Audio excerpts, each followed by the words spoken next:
No ar, Faixa Livre, rádio jornalismo de verdade, a informação de primeira qualidade, a interpretação e os comentários das notícias, entrevistas, o contraditório.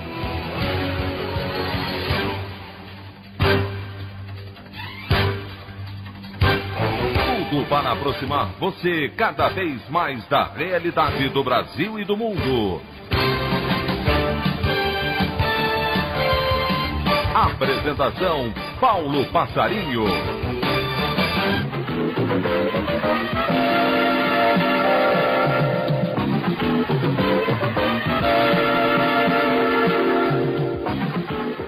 A escolha do documentário brasileiro Democracia em Vertigem como finalista ao Oscar expõe e amplifica a crise brasileira para o mundo e se torna mais um desgaste internacional para o governo Bolsonaro.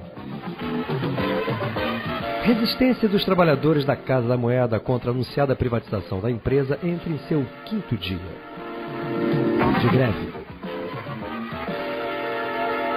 E nas negociações comerciais entre a China e os Estados Unidos, americanos retiram o rótulo de manipuladora de câmbio para o país asiático, nas vésperas do acordo comercial a ser assinado entre os dois países.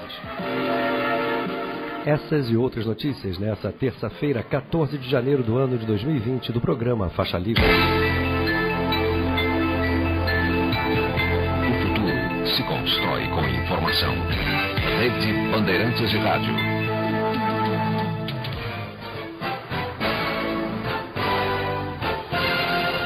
O comentário de Paulo Passarinho.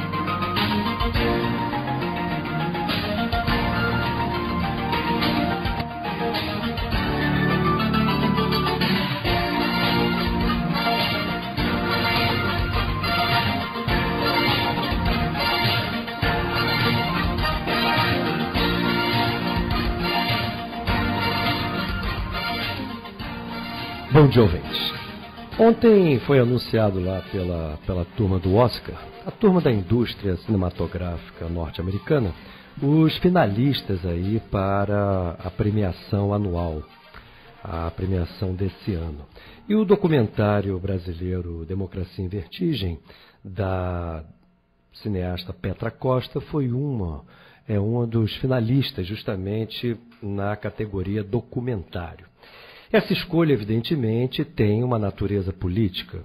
Afinal de contas, o nosso atual presidente tem como alvo predileto dos seus ataques justamente os artistas e, particularmente, não só artistas brasileiros. Nós vimos aí recentemente, inclusive, o Bolsonaro tentando relacionar o ator Leonardo DiCaprio com responsabilidades em relação às queimadas na Amazônia. Por mais incrível que isso possa parecer, a repercussão dessa escolha é imediata.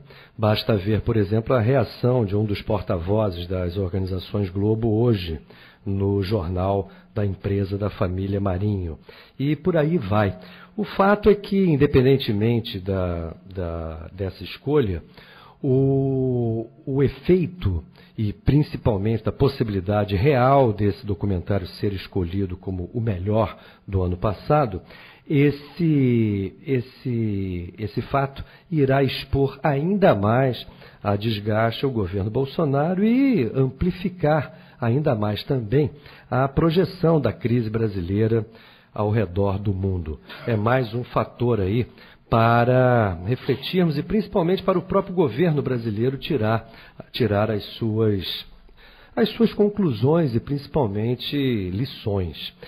Isso em um momento onde cresce a pressão do governo Bolsonaro contra artistas e contra a própria cultura. Um exemplo disso é o que vem acontecendo no âmbito do antigo Ministério da Cultura, reduzido a uma mera secretaria, joguete entre os ministérios de Bolsonaro, e onde hoje encontra-se subordinado ao Ministério do Turismo, por mais incrível que isso possa parecer.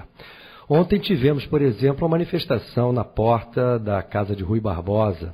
A casa de Rui Barbosa sofreu, a partir da nomeação de uma nova presidente, sofreu aí uma série de mudanças que são consideradas extremamente graves para a vida da instituição.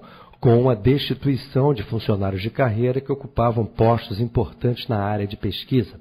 A repercussão nacional e internacional desse tipo de medida tem tido a sua relevância e fez, inclusive, com um conjunto de especialistas que trabalham nos Estados Unidos, na América Latina, se expressassem de maneira preocupada em uma carta aberta em defesa da Fundação Casa de Rui Barbosa, uma carta aberta dirigida à sua atual presidente, a senhora Letícia Dornelles.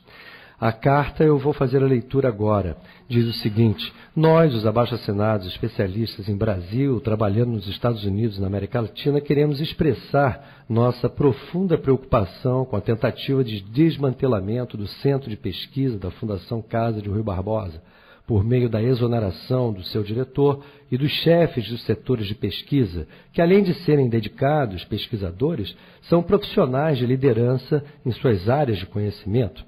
Como especialistas em Brasil, fizemos pesquisas na Casa de Rui Barbosa, participamos em simpósios nacionais e internacionais aí organizados, ou sabemos da sua reputação internacional de excelência em pesquisa e reflexão. Tememos que essa medida reflita a falta de apoio ao importante trabalho realizado pela instituição sob a liderança dos chefes das unidades de pesquisa que foram arbitrariamente afastados de suas posições. Demandamos o imediato retorno aos seus cargos de Antônio Herculano Lopes, diretor do Centro de Pesquisa, bem como dos chefes de suas distintas unidades, Flora Susequinde, Charles Gomes, Joelle Rochou e José Almino de Alencar, para que possam dar prosseguimento às suas atividades. Um conjunto expressivo de pesquisadores, professores assinam essa nota, como é o caso de Amir Chaskel, Departamento de História da Universidade de Colômbia, Bárbara Weinstein, professora de História da Universidade de Nova York, Bruno Carvalho, professor de Línguas e Literatura Românticas e co-diretor da Iniciativa Urbana da Harvard Mellon, da Universidade de Harvard, Byron McCann, professor de História da Universidade de Georgetown, e um conjunto de outros pesquisadores, inclusive o Marcelo Paixão, um economista formado aqui na UFRJ, que hoje é professor associado de estudos africanos e da diáspora africana, lá na Universidade do Texas, em Austin. Bem, isso apenas é uma parte aí dessa verdadeira tragédia que é a área do Ministério da Cultura, do antigo Ministério da Cultura, vem sofrendo. O Instituto do Patrimônio Histórico e Artístico Nacional também tem sido objeto de mudanças no seu comando absolutamente perniciosas, inclusive a perspectiva de preservação do nosso riquíssimo patrimônio artístico e natural. Isso coloca o Brasil, e aí eu retorno aqui à questão do documentário brasileiro Democracia em Vertigem, coloca o Brasil numa situação bastante vexatória no plano internacional. As repercussões dessas decisões do governo Bolsonaro apenas nos isolam nesse cenário e mostram muito bem que esse caminho do obscurantismo vem se tornando aí uma espécie de marca do momento que estamos vivendo. É mais uma dimensão da tragédia brasileira que nos envolve desde o processo de abertura de impeachment contra Dilma Rousseff, que é justamente a questão central focalizada neste documentário. A opinião do Faixa Livre.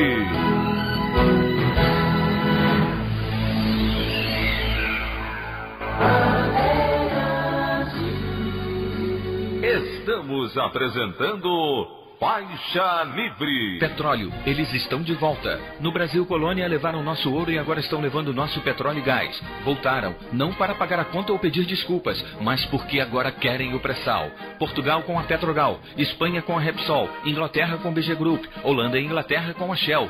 Pelos leilões da ANP, as empresas estrangeiras já detêm metade do nosso petróleo. Reaja, o petróleo tem que ser nosso. Você, ouvinte do programa Faixa Livre, pode ajudar a mantê-lo no ar. Faça sua contribuição diretamente na conta do Banco do Brasil, agência 0183 dígito X, conta corrente número 142426 dígito 2. Esta conta encontra-se em nome da Associação de Engenheiros da Petrobras, a EPET, uma das nossas entidades patrocinadoras, mas seus recursos são exclusivamente utilizados para a manutenção do nosso programa. Rede Bandeirantes de Rádio. Voltamos a apresentar Faixa Livre. Estamos de volta, ouvintes, com o nosso início da nossa edição dessa terça-feira, 14 de janeiro do ano 2020, do programa Faixa Livre, que é uma produção da jornalista Celeste Sintra, auxiliada pela também jornalista Natália Moraes, e tendo no comando áudio Francisco de Assis. Meu bom dia a todos e o meu bom dia especialmente a vocês, ouvintes, que podem aqui participar através do telefone 25431360, nos enviando mensagens eletrônicas para o endereço ouvinte@programafaixalivre, tudo junto, .com.br, ou ainda diretamente para a nossa página do Facebook, Programa Faixa Livre. Hoje estamos com problemas para a transmissão do nosso programa ao vivo pelo Facebook. Estamos sugerindo que vocês nos acompanhem pelo YouTube, mas mesmo no YouTube estamos com um problema. Na verdade, o problema é aqui do acesso à internet aqui no estúdio da Bandeirantes. A rádio, que ontem teve problemas, parece que hoje ela está no ar, mas com muito ruído. Eu sugiro que vocês, ainda que não tenham feito, baixem o nosso aplicativo para o seu celular. O aplicativo é gratuito e chama-se Programa Faixa Livre. É um aplicativo voltado aí para os celulares com sistema Android.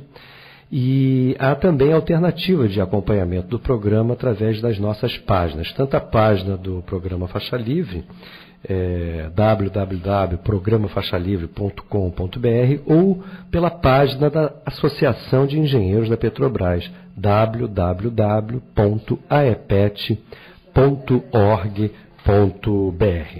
Eu, no meu editorial, comentei aí a questão da área da cultura, do antigo Ministério da Cultura, que hoje está subordinado ao Ministério do Turismo. E mencionei que os problemas não estão restritos apenas à casa de Rui Barbosa, que eu acabei lendo aí um manifesto, uma carta aberta, na verdade, que foi dirigido por um conjunto de pesquisadores, professores, brasileiros e também estrangeiros, que já trabalharam junto à casa de Rui Barbosa. E mencionando a questão do IPHAN, afirmei aqui que há mudanças também extremamente graves que estão sendo feitas nesse importante órgão do governo federal, responsável justamente pela preservação do patrimônio histórico, artístico e nacional do país. Por exemplo, a presidente anterior era a Kátia Bogeia. Ela era funcionária de carreira do IPHAN, foi superintendente do IPHAN do Maranhão e era historiadora. Ela foi substituída pelo senhor Flávio de Paula. Ele é recém-formado em arquitetura e trabalhou, veja bem, a questão mais importante aqui do seu currículo é que ele trabalhou diretamente com a mãe do secretário de Cultura, aquele senhor Roberto Alvim, que inclusive já andou sendo presidente da Funarte, mas depois ele caiu para cima, ele virou o secretário. No âmbito do IPHAN, existe também a nomeação da dona Ione Ferreira como diretora, substituindo o Dr. André Schlie, que era um diretor da casa, professor titular do ANP e doutor em arquitetura. A Ione Ferreira, a indicação principal aí que nós temos é que ela, ex-mulher do senador Fogassi, foi indicado pelo seu atual namorado, o secretário especial de Cultura José Martins. Na área da superintendência do IPHAN de Goiás, por exemplo, onde assumia essa superintendência a senhora Salma Sadi, que era superintendente lá do IPHAN de Goiás, servidora de carreira do Instituto, uma historiadora, ela foi substituída pelo senhor Alisson Ribeiro, um advogado sem experiência com patrimônio, indicado pelo deputado professor Alcides, do PP. Na superintendência do IPHAN do Distrito Federal, onde tínhamos como superintendente o senhor Madison Reis, um analista de infraestrutura do governo do Distrito Federal, doutor em arquitetura, a substituição foi feita em nome do senhor Saulo Diniz. O Saulo Diniz vem a ser dono de uma oficina mecânica sem nenhuma experiência com a área do patrimônio. Foi indicado, por sua vez, pela deputada Bia Kicis, do PSL. E na superintendência do IPHAN, do Distrito Federal também, tivemos aí a substituição, na verdade, a substituição da superintendência do IPHAN de Minas Gerais. Houve a substituição da senhora Célia Corsino, uma servidora de carreira do Instituto, museóloga, pelo senhor Jason Silva, que vem a ser cinegrafista sem nenhuma experiência na área patrimonial também, mas indicado do deputado Charles Evangelista, do PSL, para um governo que prometia aí uma mudança nesse jogo político. É uma verdadeira contradição se afastar servidores de carreira com formações específicas adequadas à área do patrimônio por indicados políticos sem nenhum tipo de responsabilidade ou conhecimento mais adequado da questão do patrimônio nacional. Bem, o Gabriel de Braz de Pina já se manifesta aqui e diz o seguinte, nosso ouvinte: a única cultura que este governo nos quer apresentar é a religiosa. Quando uma ministra faz uma declaração de que o Brasil não precisa de uma Constituição e sim de Bíblia, não há diferença com os islâmicos. Já o César Jacarepaguá nos dá bom dia e pergunta: é verdade que o governo Bolsonaro já gastou o dinheiro da reserva cambial? Uma parte, 10% disso. Na verdade, as nossas reservas internacionais, César, em função aí, inclusive, das turbulências econômicas do final do ano e da concepção, evidentemente, que predomina na equipe do Paulo Guedes e do Banco Central também, cerca de 10% disso já foram torrados aí, 37 bilhões. É o Brasil derretendo. Hoje nós vamos conversar, por exemplo, com o presidente do Sindicato dos Trabalhadores da Casa da Moeda, que entra no seu 5º dia de greve, quando o governo, inclusive, levanta novamente questões relacionadas, por exemplo, não só à privatização da Casa da Moeda, mas à privatização de outros órgãos públicos, conforme, inclusive, é uma promessa aí do Bolsonaro, né? No caso, são os Correios que voltam aí à alça de mira do governo. E com tudo isso, nós temos aí uma situação cada vez mais problemática para enfrentar aí a crise brasileira, que apenas se aprofunda. Vejam o que vem acontecendo na área aí do INSS. O INSS, apesar de todos os ataques que sucessivos governos sempre fizeram, especialmente em torno da falsa questão do déficit da Previdência, o INSS é um dos órgãos aí mais importantes que temos e dos mais eficientes. Eles fazem um pagamento de mais de 30 milhões de benefícios mensalmente, sem nenhum tipo de problema. Acontece que agora existe, desde inclusive a aprovação curiosamente, desde a aprovação da Contra-Reforma da Previdência, todos aqueles trabalhadores que estão procurando os seus direitos, inclusive de aposentadoria, nos postos do INSS, não estão tendo a sua demanda satisfeita. Isso é reflexo geral ou direto da política de destruição do serviço público que está em curso. É isso que você, trabalhador, tem que abrir muito o olho. Frente a esse discurso moralista de combate à corrupção, o que temos observado cada vez mais é o controle de políticos sobre a máquina pública, conforme, inclusive, essas nomeações no IPHAN deixam claro, e, ao mesmo tempo, a deterioração dos serviços. Outra questão gravíssima, que, inclusive, se expressa particularmente na esfera de estados e municípios, é a crise da saúde. Todas essas questões estão relacionadas a essa política irresponsável chamada de austeridade fiscal. A única austeridade que está em curso, na verdade, é contra a vida do trabalhador, não é isso? Bem, um um problema aqui que tem tocado a moradores aqui do Rio de Janeiro, e particularmente aqueles que dependem do serviço de barcas, diz respeito ao drama que os moradores da ilha de Paquetá vêm sofrendo, justamente com uma política aí da concessionária das barcas que quer impor novos horários. Vocês já devem ter visto aí esse problema, inclusive em telejornais, mas nós vamos conversar agora com a Ialê Faleiros. Ela é diretora da Morena, Associação de Moradores lá de Paquetá. Ialê, bom dia. Bom dia. Muito obrigado por você nos atender, Ialê. Esse assunto já está aí nas páginas dos jornais, dos telejornais, e nós estamos devendo aqui uma abertura dessa conversa com os nossos ouvintes. Quais são os problemas principais que vocês vivem hoje em Paquetá, além do problema das barcas? Bom, Paquetá é uma joia que fica aqui na Baía de Guanabara, mas a gente também se sente muito preterido pelo poder público, porque a gente fica... O que nos salva também é o que nos preocupa, que é uma certa invisibilidade.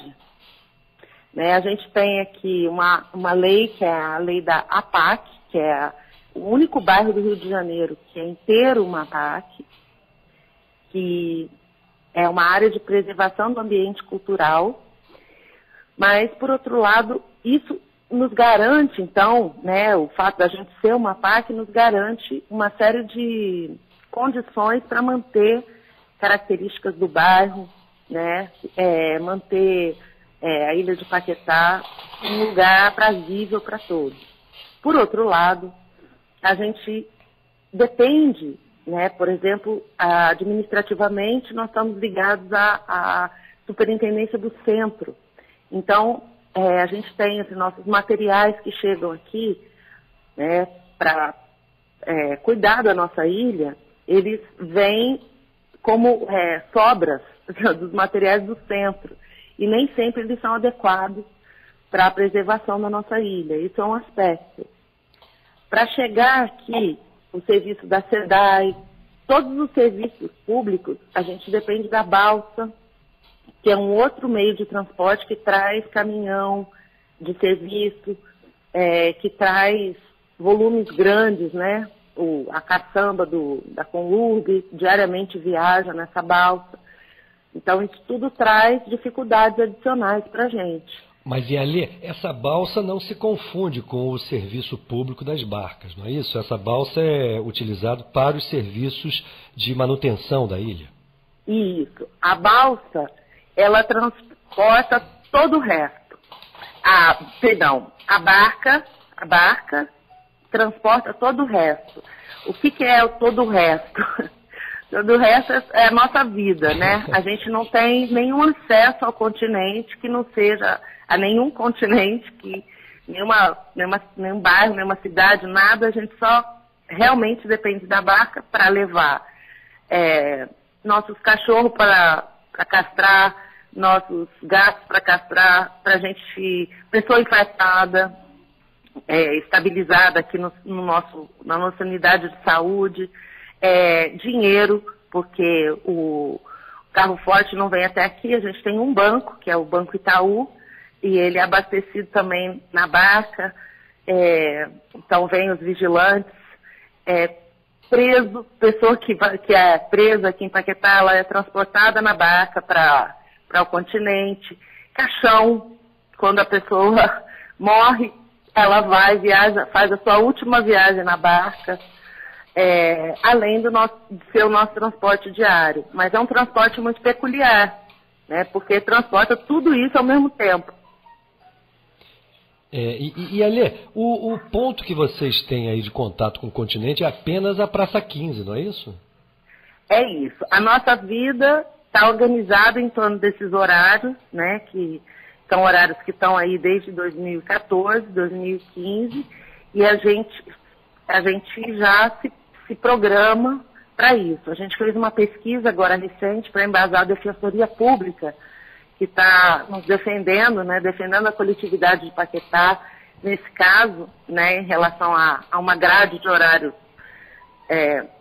muito dramática, que foi apresentada pela CCR no dia 23 de dezembro, nas vésperas do Natal. E esse material mostra que 25% dos trabalhadores que moram em Paquetá e trabalham no continente, 25% só é que trabalham no centro.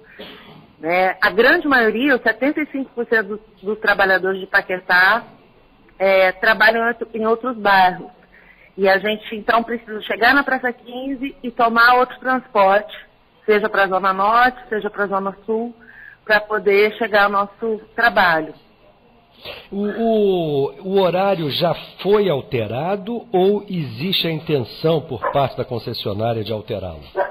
Não, está judicializado. Eles anunciaram a nova grade como uma decisão judicial, mas a AGETRANSP soltou uma nota provocada pela ALERJ, pela Comissão de Transporte, pela Frente Parlamentar de Transporte Aquaviário, que dizia que ela não foi notificada, a agência reguladora, a AGETRANSP. Então, eles tiveram que adiar a implementação dessa nova grade. Enquanto isso, a população começou uma grande mobilização. Sim. E aí, a Defensoria Pública tentou uma primeira negociação, que não foi aceita pela empresa CCR, e ela então entrou com uma petição judicial para informar a AGETRANSP e a CETRANS, que é a Secretaria de Transporte do Estado, para poder implementar a grade. Só que a Defensoria entrou com uma petição também pedindo a revogação da grade, motivada por nós, né, pelo nosso movimento aqui, da população da ilha. E o caso está nesse ponto, né? O juiz despachou por uma contraproposta da população. A população não quer contraproposta, quer a revogação da medida. Mas, de qualquer forma, a gente está em tratativas com a Secretaria de Transporte nesse momento e tentando chegar num ponto de acordo. Não sei se a gente vai conseguir. Amanhã vai ter uma audiência sobre esse caso lá no fórum e a gente está mobilizado para ir para lá. O horário em vigor atualmente contempla aí a ilha com barcas em que horários? Durante a semana nós temos horários mais, vamos dizer assim, horários mais curtos, né, entre uma barca e outra. Temos barcas 5h30, 6h30, 7h30, depois vamos ter barcas só às 9h30, depois só às 11h30, e aí o drama, só às 2h30 da tarde para sair da ilha, e aí depois 4h30, aí começa de novo a ficar um pouco mais curto o tempo entre uma viagem e outra, que é 4h30, 6h30, 7h30, enfim, são horários já bastante complexos, né, vamos dizer assim, que tem algumas distâncias grandes vindo do continente, né, na Praça 15 para Paquetá. Você tem, por exemplo, um horário que é 10h30 da manhã. Aí depois você só vai ter o horário 1h20 da tarde. Eu já me deparei com esse problema, viu? Eu perdi essa barca aí de 10h30, tive de ficar esperando ali na Praça 15 até o início da tarde, né? Então as pessoas realmente... Paquetá é um lugar muito tranquilo, mas a hora da barca é a hora sagrada. Tá todo mundo correndo para pegar a barca, porque senão só daqui a 2 horas, às vezes daqui a 3 horas. E a concessionária quer agora reduzir ainda mais isso? A proposta que foi apresentada no dia 23 de dezembro? Além de reduzir ainda mais os horários, a proposta é fazer uma triangulação com Cocotá. Algo que já existiu e não deu certo. Na época da Conerj, né, que era a empresa estatal que prestava esse serviço. Essa triangulação é complicada porque as barcas já vão muito cheias, né, e aí vão chegar em Cocotá e vão superlotar. Cocotá é a Ilha do Governador? É Ilha do Governador. Agora... E aí ainda tem a questão dos bancos de areia, né, a gente notificou a Capitania dos Portos porque... há relatos de que nessa época em que havia a triangulação, havia uma questão uma questão complicada ali de atolar a barca, ainda mais ela cheia. E aí era necessário, às vezes, esperar um tempo para outra barca vir e levar os passageiros. Então, isso é um caos completo. Bem, de qualquer maneira, uma das questões importantes seria a concessionária, inclusive, estudar a possibilidade de estabelecer novos itinerários aí para as barcas, não somente para a Praça 15, né? Porque você falou aí, 75% dos trabalhadores trabalham, na verdade, fora da área do centro. E, possivelmente, isso poderia ser atendido se o serviço de barca na Bahia fosse melhor aproveitado, né? Aliás, não só para a população de Paquetá. Há uma reclamação geral. A Bahia poderia ser incrementada em termos do seu transporte para Caxias, para São Gonçalo, para Magé, para vários lugares, né? E isso é um mistério que nós temos aqui no nosso sistema de transporte público. De qualquer maneira, no caso de Paquetá, parece que essa audiência de amanhã é fundamental, né? Essa audiência é fundamental. A ideia de ampliar os transportes, os acessos, né, e as linhas é maravilhosa, mas aí teríamos que ter uma reprogramação da própria funcionalidade da Baía de Guanabara, que hoje é atracadouro de barcos, né, é lugar de estacionamento de enormes embarcações. Mas isso é outra deformação, né? Exatamente.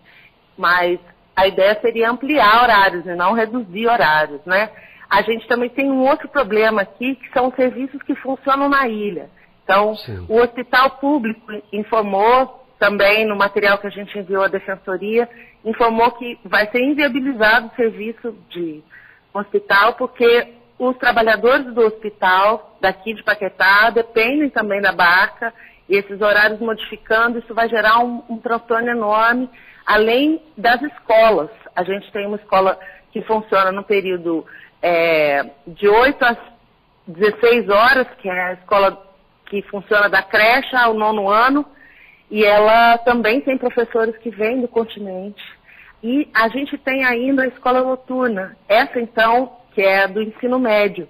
Essa escola vai ser completamente prejudicada com o novo horário proposto. Então, é uma ideia realmente horrorosa para a gente, porque vai gerar um problema enorme, né, para os serviços de educação e saúde aqui na ilha, além de outros serviços. Com relação a esses outros serviços, então deixando de lado a questão das barcas, qual é a avaliação que você faz da qualidade dos mesmos?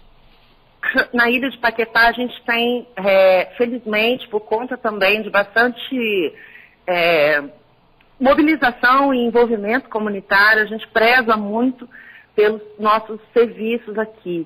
Então a gente tem, como nós temos só um centro de saúde, né, uma unidade de saúde, que é a UISMAV, que é a Unidade de Saúde de Vila Boim, nós temos apenas uma escola para ensino fundamental e uma escola para ensino médio. A gente tem, assim, dá um valor enorme, né, para esse trabalho. Então a gente busca apoiar as direções, busca fazer críticas positivas e ajudar para que esses espaços, de fato, consigam continuar tendo a excelência que eles merecem, né? Que eles têm, inclusive. Então, essa luta é uma luta também para a manutenção desses serviços, que já são muito bons, mas que já são prestados com as dificuldades que a ilha traz, né? Esse é outro ponto importante aí da ilha de Paquetá. E ali, me parece, existe uma participação popular forte aí dos moradores junto justamente à própria vida da ilha, não é? A gente tem um laboratório de políticas públicas, porque aqui a gente não tem concorrência, né, com o privado. Aqui não é interessante para o privado investir. Então, para a gente é muito importante que o público funcione bem. Então, os serviços públicos aqui, eles são realmente bastante cobrados por nós, mas o retorno tem sido, nos últimos anos, eu posso dizer assim, talvez na última década, tem sido muito positivo. Quem visita a ilha percebe isso. E certamente essa unidade de vocês terá efeito agora, ou já está tendo, já que vocês conseguiram, pelo menos provisoriamente, barrar aí essa tentativa de alteração dos horários. E tudo indica, vocês poderão ser vitoriosos, né? Buscando aí melhores condições para a locomoção dos moradores e daqueles que queiram visitá-los, né? É uma luta desigual, né? Porque a empresa tem tem uma série de prerrogativas aí. Também é uma questão de um imbróglio complexo entre a CCR e o Estado, né? A gente tem falado aqui lembrado o ditado, né? Que na briga do mar e o rochedo, quem sofre é o marisco, né? Então, a gente está nesse lugar de marisco, mas a gente está com uma força adicional, que é a Defensoria Pública do Estado, né? O Núcleo de Defesa do Consumidor tem sido brilhante na nossa defesa e está nos dando esperanças de que é possível a gente não ser penalizado aí por essa complicação, esse imbróglio entre o Estado e a CCR. Talvez vocês estejam dando uma lição aí de como reagir à insensibilidade de concessionários, no caso de serviços públicos, e em relação ao próprio Estado, né? Sem a nossa participação e pressão permanente dos cidadãos, as coisas ficam muito mais difíceis, né? Então, de alguma maneira, essa organização de vocês, essa pressão que vocês estão realizando, isso é um exemplo para que todos nós aqui, que estamos inclusive lhe escutando ali, venhamos a tirar as lições.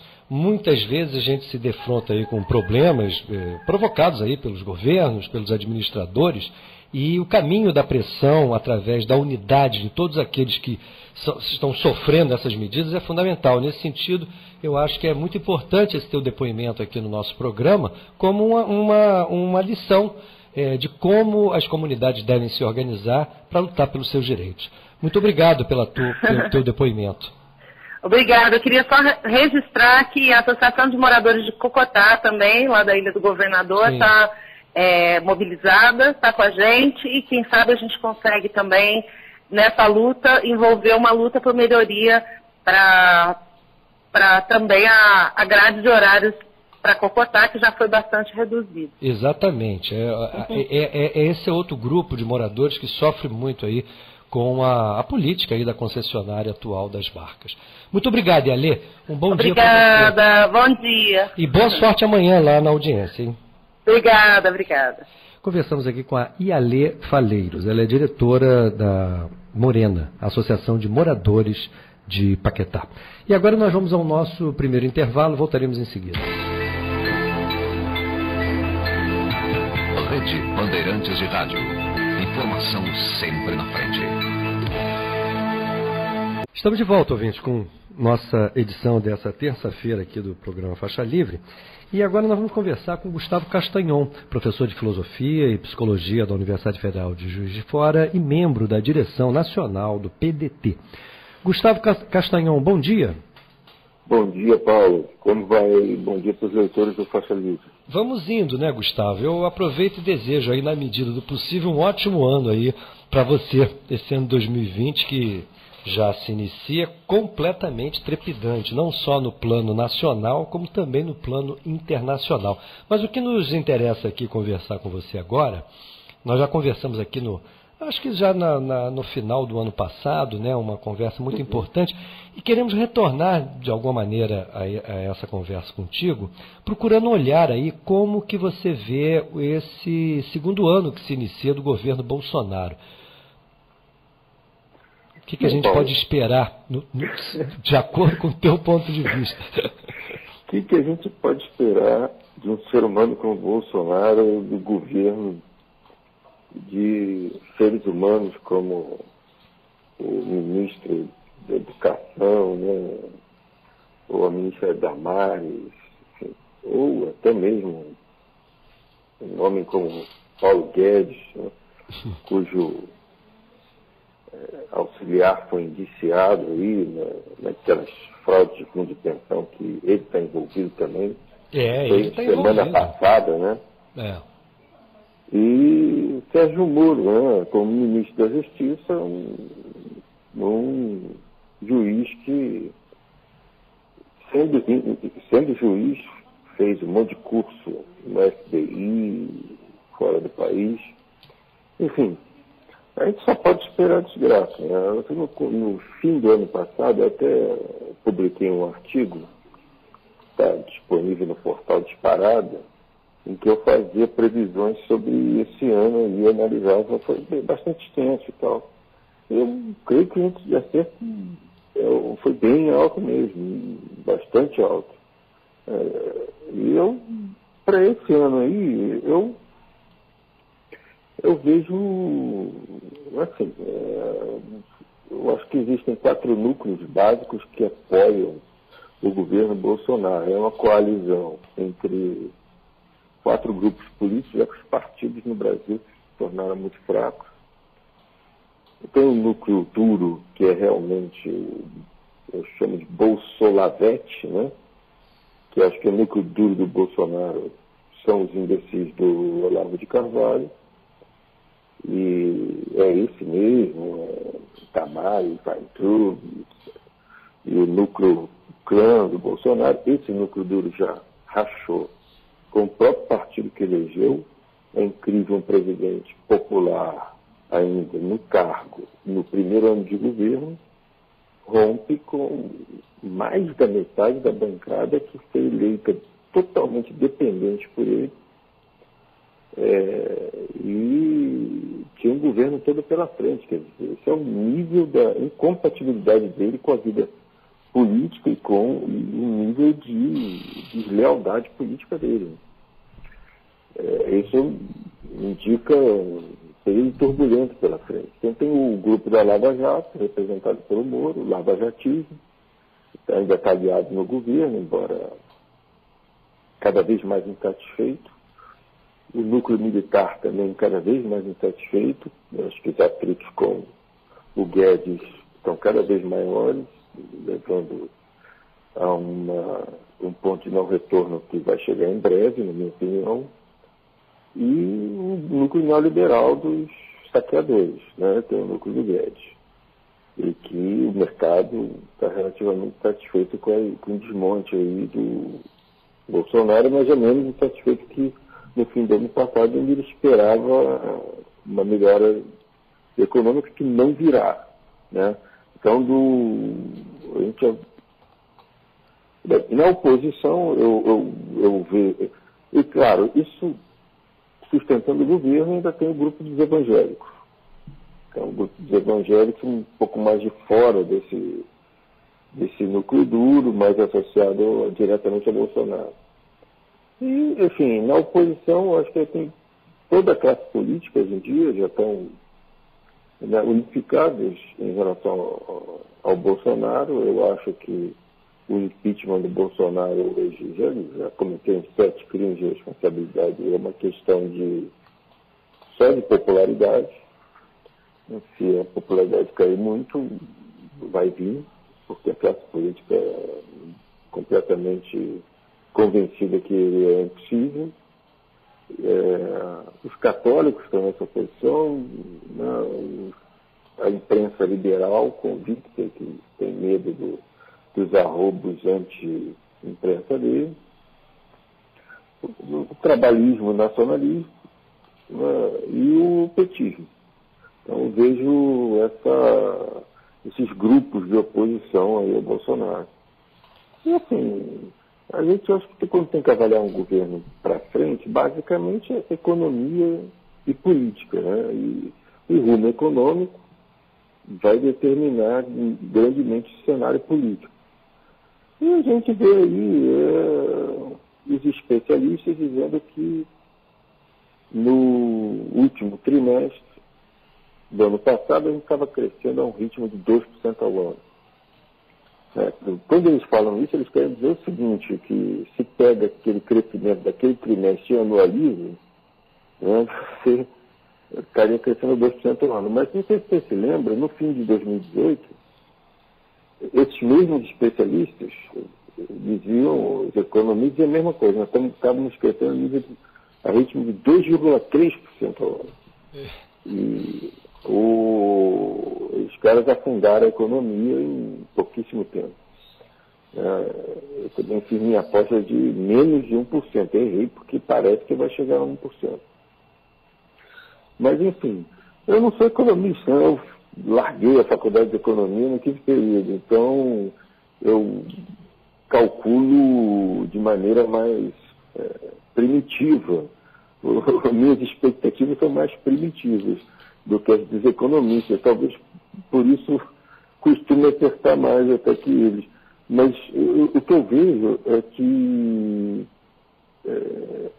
assim, eu me pergunto, né, com menos dados na mão, eu me pergunto o seguinte, eu olho para a economia e me pergunto, como é que estão os motores da economia? Porque, número um, o investimento estatal vai subir ano que vem, vai ser o menor da história, não vai subir. Bloqueado, o Estado não vai gastar mais, nem com salário, nem com aposentadoria, bloqueado pelo teto de gastos. Cada vez vai gastar proporcionalmente menos, ano que vem também. A indústria vai investir? Não, porra, a indústria está totalmente endividada e com uma capacidade ociosa imensa. Não faz o menor sentido, não vai vir investimento por parte da indústria. Serviço vai investir? Não, ninguém compra mais nada. Você viu que no ano passado, esse papo aí de maior compra de Natal foi uma farsa, né? Mais uma fake news descoberta que não houve o crescimento das compras de Natal. Teve até a Associação de Lojistas contestando, né? Ficaram revoltados. Bem, as famílias vão gastar, quer dizer, o endividamento ainda é muito grande. O circuito aí roubou do salário mínimo, quer dizer, deu um reajuste menor, salário mínimo, está continua achatando a renda, efeitos da reforma trabalhista, né, com a uberização da economia, as pessoas, uma renda cada vez menor. Então, não vai vir emprego de lugar nenhum. O Brasil está perdendo o mercado internacional para essa política externa desse, né, como se ele disse, enfim, para beber água fervendo, falta pouco. Né? Esse ministro das Relações Exteriores é o pior ministro da história do Brasil. É a política mais contrária ao interesse nacional que um ministro da Fazenda já teve, né? Causando danos comerciais para o Brasil. Então, de fora, maior demanda de importação, né, das exportações brasileiras não vai vir. A previsão de safra do ano que vem é de queda de mais de 1% na safra. Então, cara, Paulo, assim, vai crescer aonde, cara? Não, do seu ponto de vista econômico, me parece que a coisa vai muito mal. Agora, o Bolsonaro, ele está se movimentando. Você mencionou muito bem, e com razão, o racha lá do que você chamou o núcleo duro. Agora, isso está resultando justamente nessa tentativa do Bolsonaro em formar um novo partido. E tudo indica, informações, que a associação do Bolsonaro com determinadas igrejas, particularmente a Igreja Universal Reino de Deus, e também aquela igreja do senhor, se não me engano, Valdomiro Santiago, parece que, inclusive nesse domingo aqui no Rio, houve um mutirão de filiações organizadas a partir dessas igrejas para o partido do Bolsonaro. Como é que você vê isso, hein? Porque o Bolsonaro, por outro lado, ele tem procurado estabelecer uma linha direta com as suas bases mais fiéis. E aí não somente essas igrejas, mas também todo o segmento aí da baixa oficialidade das Forças Armadas e da própria PM.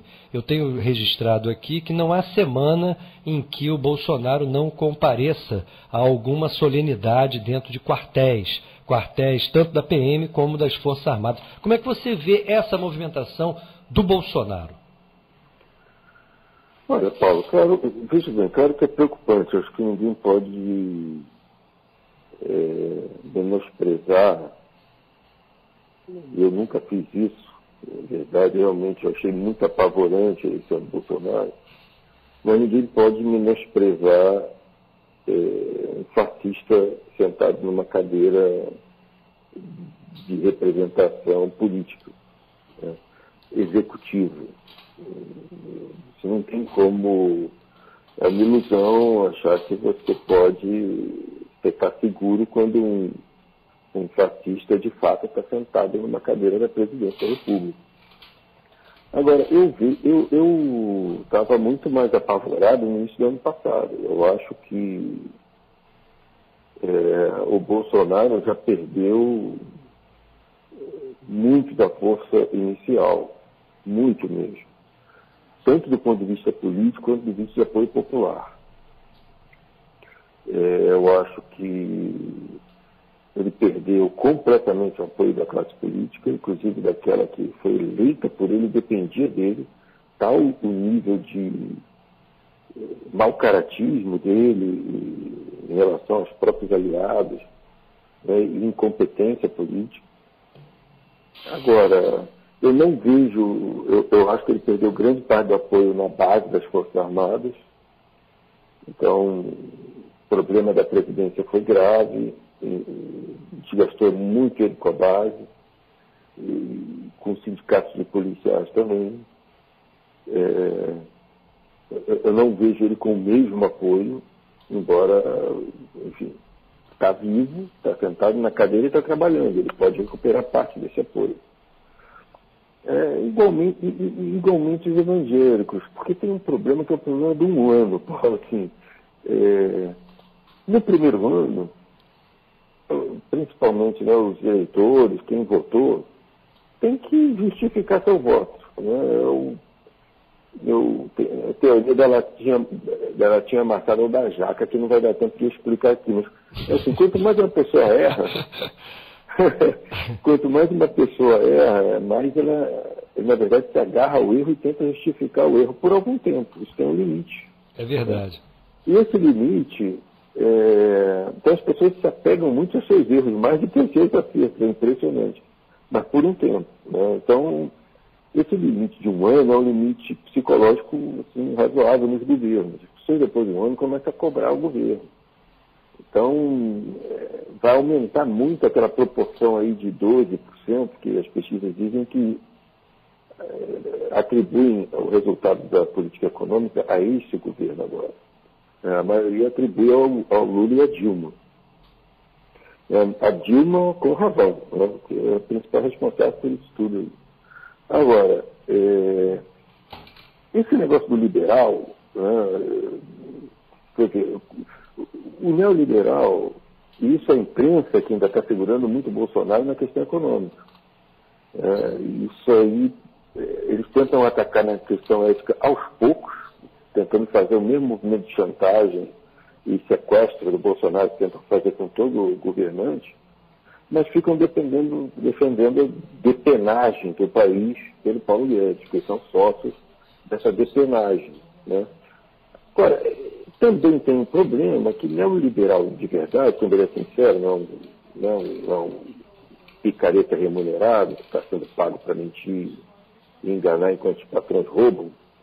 Ele é um fanático religioso, né? Enfim, ele substitui a crença em Deus pela crença no mercado e ele acha só o mercado é motor do desenvolvimento, porque eles acabaram, quebram o Estado, né? Deixam ele imobilizado e, assim, e aí eles acham que tem que convencer o mercado que está tudo bem, a imprensa acha isso, convencer as pessoas a gastar e investir, dizendo que está tudo uma mil maravilhas.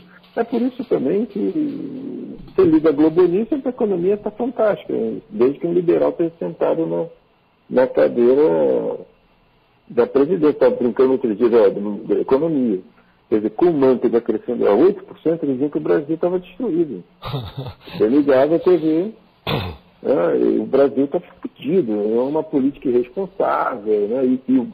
Naquela época o Brasil gerava superávit primário e tinha o orçamento totalmente equilibrado. Não, estava totalmente no figurino. Totalmente equilibrado. E agora é totalmente desequilibrado, quer dizer, os liberais estão sentados nessa merda de derrubar a Dilma. 3 anos inteiros, 3 anos e meio e 3 anos inteiros. E o déficit no orçamento público continua o mesmo. Quer dizer, eles são de uma incompetência absoluta. A política de austeridade deprime a atividade econômica e deprime a arrecadação. Agora, nesse aspecto, Gustavo, está tendo fratura já, né? Porque, como o comportamento da economia, para quem conhece, é muito ruim, eu ontem me surpreendi, me parece, com um editorial do jornal Estadão, do Estado de São Paulo, incrível, que é insuspeito, né? É um jornal, talvez, aí, dos mais conservadores, ou o mais conservador de todos. E claramente no editorial, ele, de alguma maneira, ele botava em foco a política do Guedes, né? E claramente caracterizava que o governo Bolsonaro parecia estar completamente perdido frente à crise. Pois é, está perdido e o único, eu acho que, núcleo que não está perdido é o do Guedes. Só que o Guedes, ele não é incompetente, mas você tem que perguntar, na verdade, onde é que está a competência dele, qual é o objetivo real dele, né? Não, parece que ele como empresário financeiro, pessoalmente, é muito bem sucedido. Eu acho que o olho dele está nos negócios dele, né? Exatamente. Eu acho que o foco do Guedes agora é, na verdade, fazer bons negócios enquanto eu estiver sentado naquela cadeira. Ele vai fazer bons negócios. Agora, o foco não é o desenvolvimento nacional, essa é a questão. Então, assim, só que agora me lembro que eu não terminei, só para concluir o raciocínio que eu me perdi, então é perigoso um fascista sentado na cadeira, mas eu acho que ele já perdeu muito apoio e há fraturas em todos os núcleos que apoiam ele. O que está mais unido em torno dele, realmente, de fato, é o que você falou, são os evangélicos, né? Mas o núcleo militar, por exemplo, já tenta articular com o Moro uma candidatura do Moro à presidência da República, que é muito perigoso. Eu acho que é mais perigoso ainda que Bolsonaro. Sem dúvida.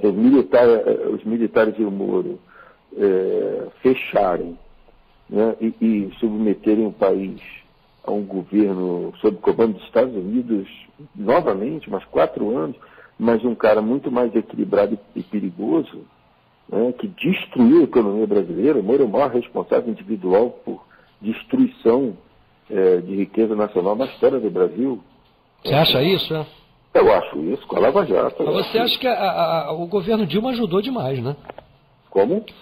As ações do governo Dilma, porque toda a paralisação dos contratos dentro da Petrobras se deram por responsabilidade do governo Dilma, através da AGU, através da CGU. Eu até já ponderei aqui junto ao próprio Guilherme Estrela, que também atacou o Moro nesse sentido. Eu falei, olha, o Moro tem seus crimes, mas no tocante à desestruturação da Petrobras, desde aquele impairment do balanço de 2014, que eles permitiram aquela manipulação lá da empresa de auditoria, como depois, decorrência desse balanço, o tal programa de desinvestimentos, não é? Sem falar do senhor Nelson Barbosa à frente do Ministério da Fazenda. Boa parte de todas as maldades que estão em curso nasceram ali, na lavra de Nelson Barbosa. Exatamente. Não, cara, eu concordo com você, mas, na verdade, o grande agente, como eu digo, o maior responsável individual, é porque o grande agente disso tudo foi o Moro inaugurando uma nova forma de investigar, que suspendia os contratos das empresas, todos os contratos com fornecedores, enquanto o cara não delatasse, né? Então, claro que o governo tinha poder para interferir nisso, por isso que eu acho que a Dilma é o maior desastre da história da esquerda brasileira. É um governo traidor de nível assim, absurdo, covarde, traidor, de nível absurdo. Mas, enfim, individualmente, o agente disso, quem começava o processo era o Moro, né? Enfim, você vê, o que o governo poderia ter feito contra a prisão lá, em conluio com o Moro, com a mesma ação do Bretas aqui no Rio, por exemplo, a paralisação do projeto nuclear brasileiro com a prisão do almirante Otto. É um negócio, assim, surreal. Em nenhum país do mundo isso teria acontecido, só no Brasil. Isso é fato. Agora, o problema é que com todas essas fraturas que vão aparecendo no governo Bolsonaro e na sociedade, porque a crise é horrível, né? Os aposentados agora não conseguem dar entrada nos seus pedidos de aposentadoria, ou o trabalhador que já tem o direito da aposentadoria, não consegue dar entrada com o seu pedido no INSS. O sistema de saúde e um caos completo. O que você pode esperar das eleições municipais, porque a oposição formal, ela me parece estar apostando muito aí em se cacifar a partir das eleições municipais. Como é que você vê esse quadro? Porque a oposição, por outro lado, tem suas divisões importantes também, não é? Vai dar para impor uma derrota ao bolsonarismo? Eu acho que o bolsonarismo vai diminuir de tamanho. Porque é tal história. Existe o bolsonarismo com Bolsonaro e o bolsonarismo sem Bolsonaro. Eu acho que a política nacional mudou assim, definitivamente. Eu acho que a ascensão dos evangélicos e a ascensão dessa direita super organizada na rede, que atua cientificamente enquanto a esquerda continua sem recursos e sem expertise para fazer isso, na verdade, né? E sem as redes sociais, né? Controladas pelo MST, os logaritmos do Facebook, do Twitter, do YouTube. Então, eu acho que essa mudança, a gente ficou mais parecido com os Estados Unidos, né, o Brasil. Essa direita é muito parecida com a direita americana agora aqui. Agora, o Bolsonaro eventualmente vai passar. E eu acho que o jogo contra ele vai ser muito bruto em 2020. Eu acho que a Globo não está nem em 30% do que tem contra ele. Vai continuar a soltar isso numa novela, que é o que a Globo faz. Eu acho que existem 3 linhas de investigação contra o Bolsonaro. A primeira são as fake news na eleição. A segunda é a estrutura miliciana no gabinete do Flávio, né? E a terceira é o assassinato da Marielle. E ele está morto, vamos dizer assim, nas 3. É só uma questão de que tempo a imprensa vai querer expor tudo que existe, né? Eu acho que a Globo aprendeu com o mensalão que tudo de uma vez só não funciona. Se você não mata, o adversário se fortalece. Um político popular consegue se fortalecer. Então ela aprendeu na Lava Jato um processo muito lento de desgaste contínuo e mobilização do problema, para poder calcar na cabeça das pessoas isso. E ela vai continuar, porque a imprensa agora praticamente toda está fechada contra o Bolsonaro, preocupada exatamente com a questão política que você está descrevendo, né, com essa ação do Bolsonaro. A Igreja Católica agora está contra ele, e, enfim, muitos liberais estão contra ele, convictos, e eles sabem que eles podem derrubar o Bolsonaro. Tem um nome mais forte para disputar o governo, na verdade, que é o Moro, né? Ou os outros mais liberais, a Globo, por exemplo, aposta no Huck, e não vai sacrificar a política econômica. Então eles podem derrubar o Bolsonaro com certa tranquilidade. Eu acho que o Bolsonaro devia se cuidar esse ano. E eu digo ainda uma 4ª linha de investigação, que é o problema em Furnas, que é um grande escândalo de corrupção que envolveu diretamente a família Bolsonaro. Furnas? Furnas. O problema de Itaipu, na verdade, desculpa, o problema de Itaipu com o Paraguai, que quase deu no impeachment do presidente Paraguai. Sim. Então, cara, assim, eu acho que 2020 é o ano eu arrisco aqui dizer, é o ano da derrocada do Bolsonaro em 2 campos. No campo econômico e no campo político. No campo econômico, eu acho que esse crescimento não vai vir, mas o apocalipse não vai vir também, porque eles baixaram muito os juros, finalmente. Para, mais uma vez, mais uma vergonha do PT. Né? E dos neoliberais também, porque o neoliberal sempre diz que você não pode baixar na marra. E agora baixou por quê? Quando os fundamentos econômicos são os palhaços, né? Quer dizer, o cara chegou lá, nomeou, e ele passou o telefone e manda o cara baixar os juros e acabou. Eu acho que o Guedes está baixando os juros sob ordem do Bolsonaro, não tem nada de técnico nisso. E eles baixaram muito a taxa de juros, Só que tem um efeito, assim, cara, tem um efeito rebote. Porque como o Brasil não está crescendo, o orçamento não está crescendo, não tem investimento, não tem perspectiva para a economia brasileira, assim, os estrangeiros estão começando a sair do Brasil, sair dos títulos, está baixando muito, passa a deixar de ser tão atrativo, né, aquele dinheiro fácil que foi durante 20 anos, principalmente os governos do PT, né, com a farra do boi, do investidor internacional. Me lembro de conversar com um amigo nos Estados Unidos, o cara dizendo que comprava título de Banco Brasileiro e título do governo brasileiro. Quer dizer, ação de Banco Brasileiro e título de governo brasileiro, fim do mundo. Né? Então, agora, e eles vão negociar a dívida de uma pequena parcela da população, aí disfarçando, né? Foi um programa limitado na Caixa, no Banco do Brasil, disfarçando para não dar o braço para você que o programa era do Ciro, né? A ideia era do Ciro, etc. Então, não fizeram um negócio coletivo, público, então isso aí não creio que atingiu uma grande fatia da população. Agora, essas pequenas coisas positivas têm um limite.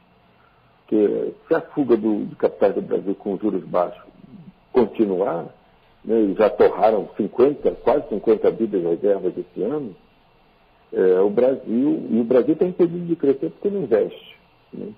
Então eles vão chegar numa encruzilhada, eles vão ter que voltar a aumentar juros para impedir a perda das reservas brasileiras ou torrar todas as reservas brasileiras com juros baixos.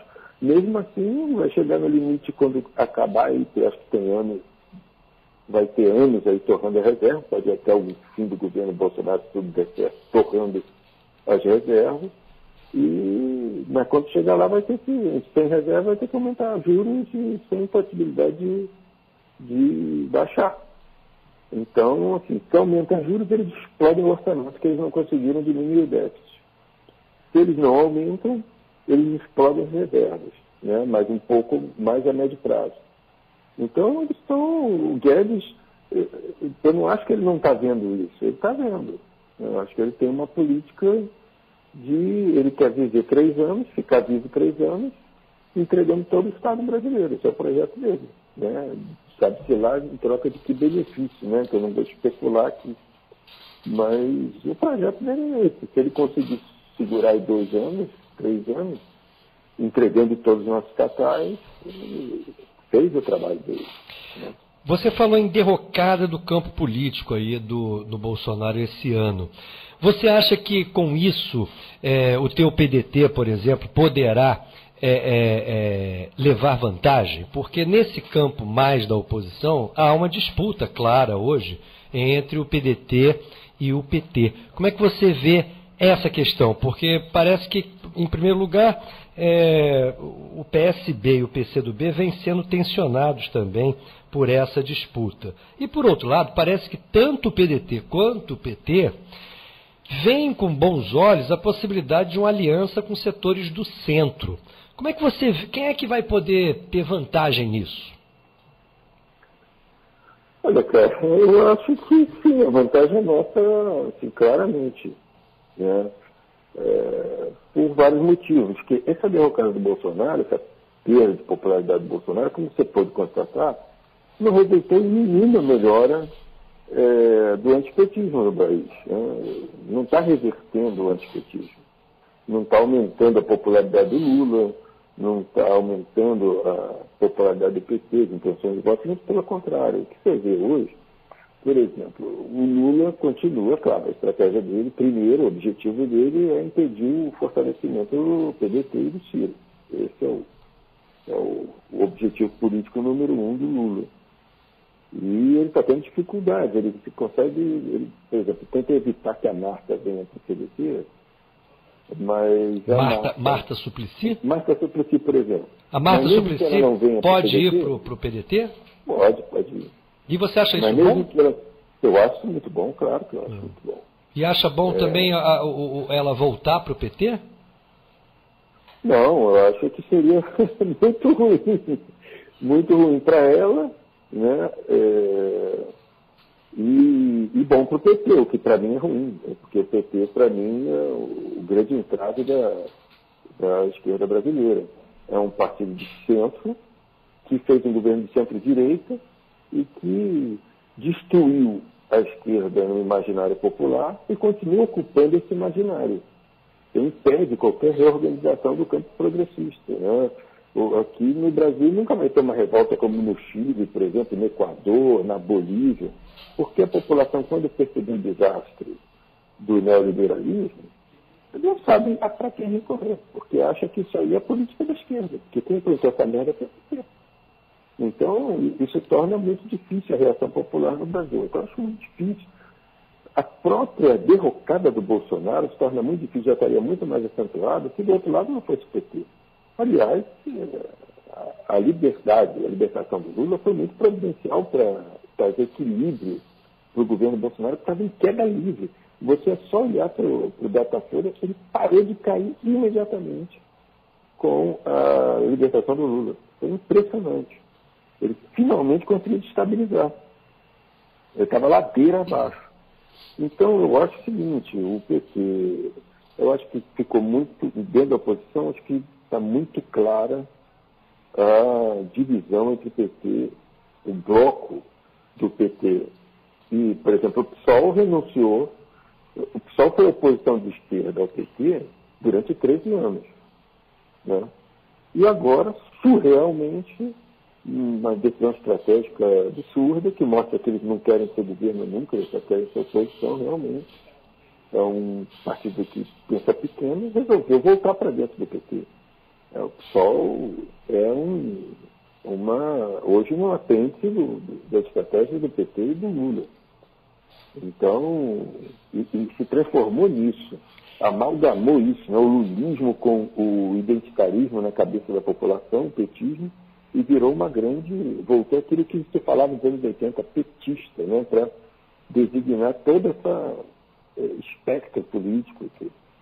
E do outro lado, o PT conseguiu formar um bloco com a Rede, o PV, o PSB, e o PCdoB vive um momento de fragmentação, né, que eu acho que não vai conseguir superar. Eu, particularmente, vejo o Dino no PSB em muito pouco tempo.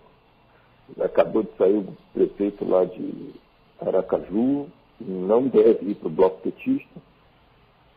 Tinha acertado a vinda para o PDT, não sei se o Lula interferiu. O Lula vai em todos, né, os 4 que nós estamos negociando. Ele vai atrás e tenta intervir. É a prioridade política dele agora. Vamos ver no que vai dar. Agora, eu acho que a gente está muito melhor posicionado para um acordo, uma conversa, uma aproximação com os setores do centro político, né? Que hoje, infelizmente, centro-direita hoje, Paulo, é centro político brasileiro. O espectro político foi muito para a direita. Né? O partido que se diz de esquerda no Brasil é um partido de centro, que é o PT, né? E um partido que faz governo de direita, né, que faz governo de centro-direita, e o centro é a centro-direita. Agora, em que pese todos esses problemas... problemas... Hoje é a extrema-direita com o Bolsonaro. Gustavo, em que pese todos os problemas aí do PT e do próprio PSOL, né? O que te leva a crer que o PDT possa ser, de fato, uma alternativa para se reaglutinar um conjunto de forças para se derrotar não somente o Bolsonaro, mas o modelo neoliberal que desde os anos 90 pontifica no país, independentemente do governo de plantão?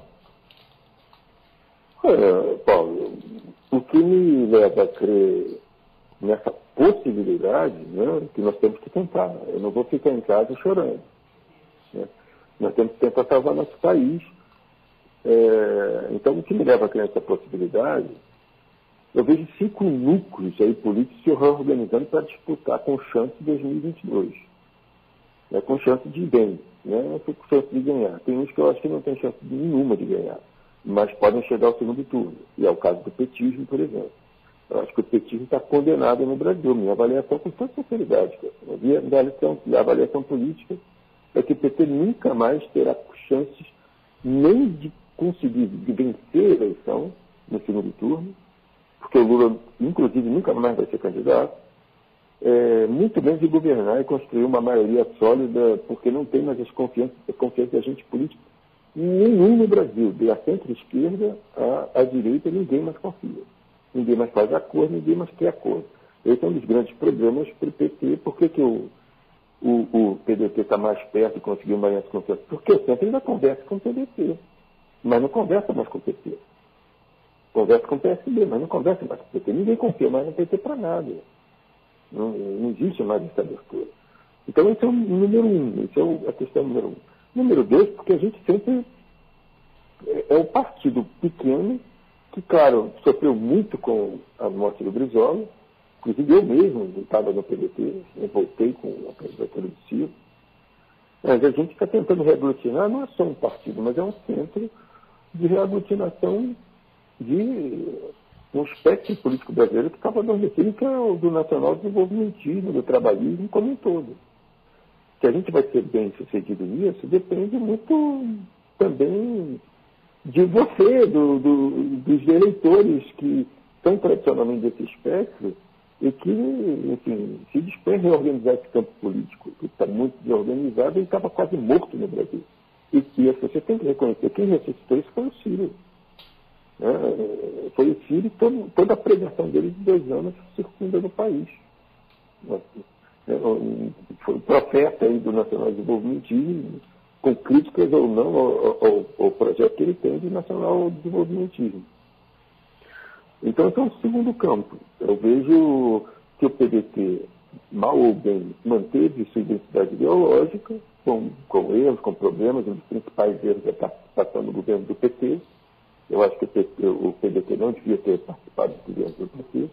Agora, uma coisa foi participar do governo Lula, outra coisa foi participar do governo Dilma. A gente esperava do governo Dilma um governo mais nacional desenvolvimentista que o governo do Lula.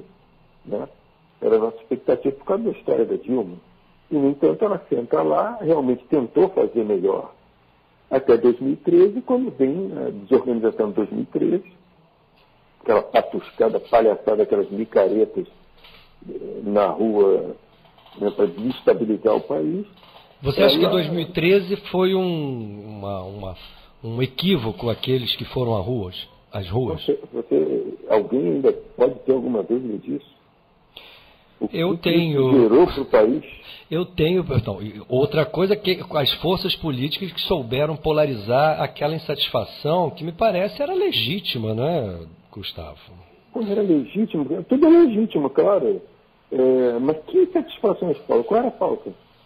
A pauta? Porque tinha insatisfação tanto do integralista na rua... Objetivamente, era a questão dos transportes públicos, especialmente lá a movimentação da turma do passe livre, e que se desdobrou depois num conjunto de reivindicações decorrentes da falência dos serviços públicos, ao mesmo tempo em que o governo, não só o federal como alguns estaduais, se empenhavam nos tais mega-eventos. Né? Um verdadeiro desrespeito ao povo. Né? Agora, quem capitalizou isso a partir de 2014, principalmente, foi de fato a direita. Eu discordo totalmente. Eu acho que existem aqueles mega-eventos, na verdade, nas principais capitais brasileiras, estavam gerando exatamente uma série de investimentos em transporte urbano que, enfim, concluídos, pelo menos no Rio, que melhorou muito a questão do transporte público no Rio de Janeiro, na minha opinião. Eu não vejo dessa maneira. Por exemplo, eu tive que sair na rua aqui, no primeiro evento que teve aqui, maior, em Juiz de Fora, agrediram estudantes meus, do PSTU. Então, agora eu imagino, eu fui para a rua defender o PSTU. Eu me lembro que eu saí à rua no evento depois, que foi inclusive maior, porque o nego estava agredindo na rua quem levantava a bandeira do Partido Vermelho. Que reivindicação era essa? Tinha tudo reivindicando. Tinha gente reivindicando até a segunda vinda de Cristo. Não tinha pauta nenhuma definida nenhuma. Era uma baderna horizontalista, sem liderança, sem pauta, sem nada. Então começou com o MBL lá em São Paulo e depois partiu para isso. Fascista batendo em comunista, o comunista na rua pedindo a revolução, os outros pedindo choque neoliberal, pedindo MP para liberar altamente fascista, para liberar o Ministério Público, fazer o que quisesse, sem lei nenhuma, quer dizer, uma baderna absoluta. Então eu vejo um movimento de extrema irresponsabilidade, uma micareta das ruas, gente que nunca tinha protestado contra nada, ficou excitado com a mobilização do Facebook por anônimos, né?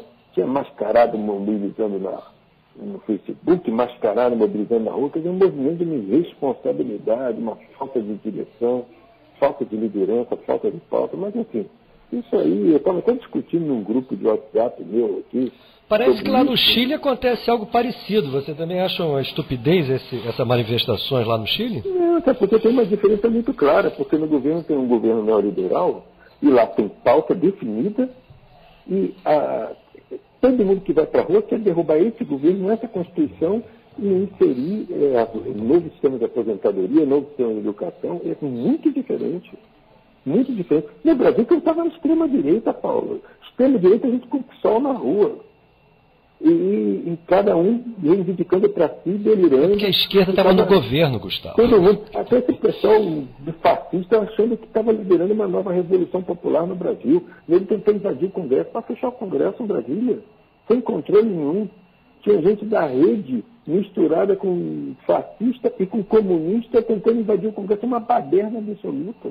É porque a esquerda estava no governo, Gustavo. Que esquerda? Ué, a esquerda realmente existente. Eu não quero entrar no mérito da esquerda. Não acho. Mas a esquerda realmente existente estava no governo. Não acho. Não é a esquerda. Era o centro brasileiro, não tinha esquerda. O Brasil está sem esquerda. Não, isso eu concordo contigo. Está muito diminuída. Simbolicamente, quem estava no governo é a esquerda. Eu posso ter 1000 críticas ao PT, ao PDT, ao PSB, ao PCdoB, porque essa aventura lulista teve principalmente o apoio desses partidos. Agora, simbolicamente, para o povo brasileiro, era a esquerda que estava no governo, né? Então esse é um grande problema que nós temos que administrar, embora tenhamos críticas. O projeto neoliberal. Oi? Não tanto na época, né? Vamos ser honestos com a Dilma. Na época ela estava tentando diminuir juros, né? Grande parte da reação da imprensa contra ela, na verdade, foi por causa disso. Grande parte não, a reação foi por causa disso.